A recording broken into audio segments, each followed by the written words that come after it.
care războaiele devin tot mai dese și într-o lume în care pandemiile devin tot mai actuale, avem nevoie de o siguranță mult mai mare.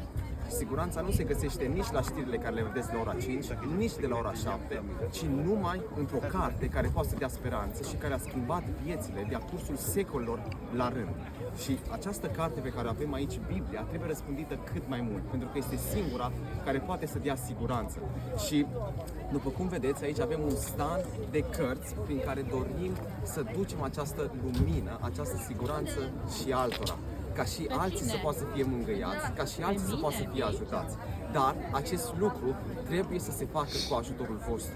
Noi avem nevoie ca să răspândim Cuvântul lui Dumnezeu în toată țara și să poată să ajungă Cuvântul lui Dumnezeu în case mult mai ușor. Într-adevăr, este important ca fiecare dintre dumneavoastră să aveți o Biblie în casă, însă nu mulți își permit.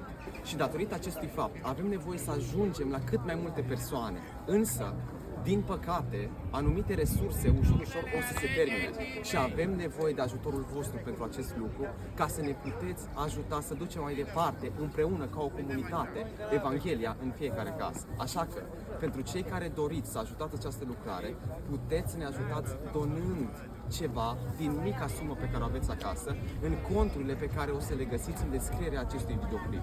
O să fie un lucru foarte important acest lucru pe care îl veți realiza, pentru că totul se va cotiza nu de mine sau de cel care mă filmează, ci de Dumnezeu în cer. Așa că împreună putem să mergem să răspândim cuvântul în fiecare casă. Dumnezeu să vă binecuvânteze. Amin.